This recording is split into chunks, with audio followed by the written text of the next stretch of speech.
Hey, and welcome to another video.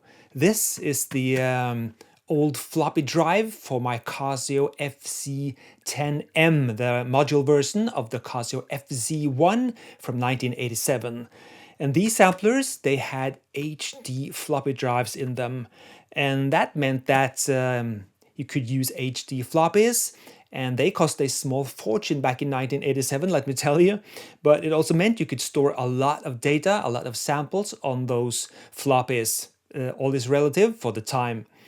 And this now finally gave up on me. So then again, I was faced with the choice. Should I go for a used floppy drive, or should I go for the floppy emulator?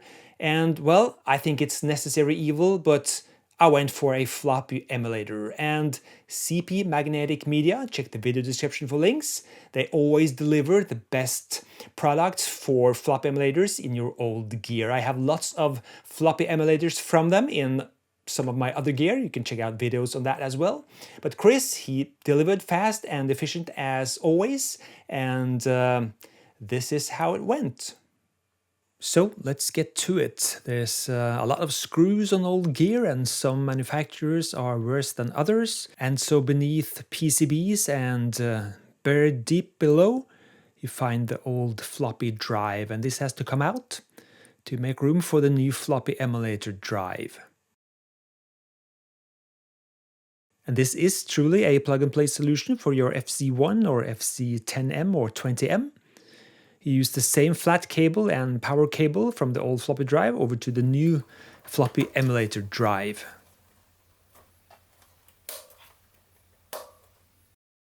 And with that in place, I power up the module and hey, it works.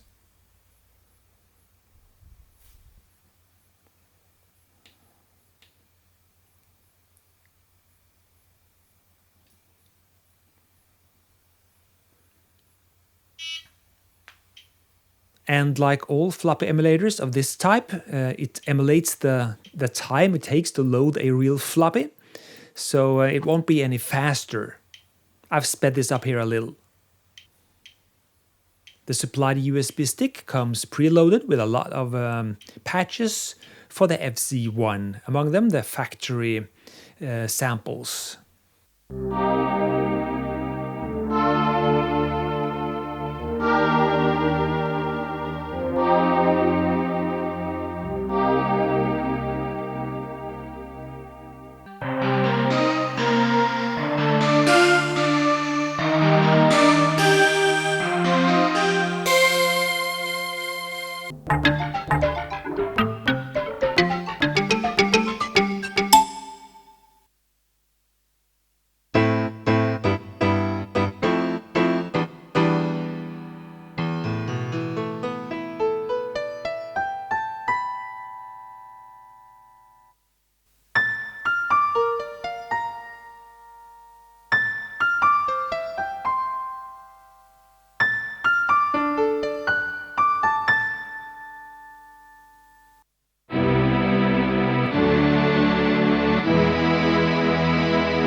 I do love floppies, I do love floppy drives, have no doubts about it, but sometimes I have to be pragmatic, practical, and I have to work as well. I have to use my gear, and occasionally a floppy emulator is the right thing to do. So I hope you found this inspiring, and if you want to do this to your own Casio FZ-1 or FZ-10M or 20M, please check the video description for links, and thanks for watching. Cheers.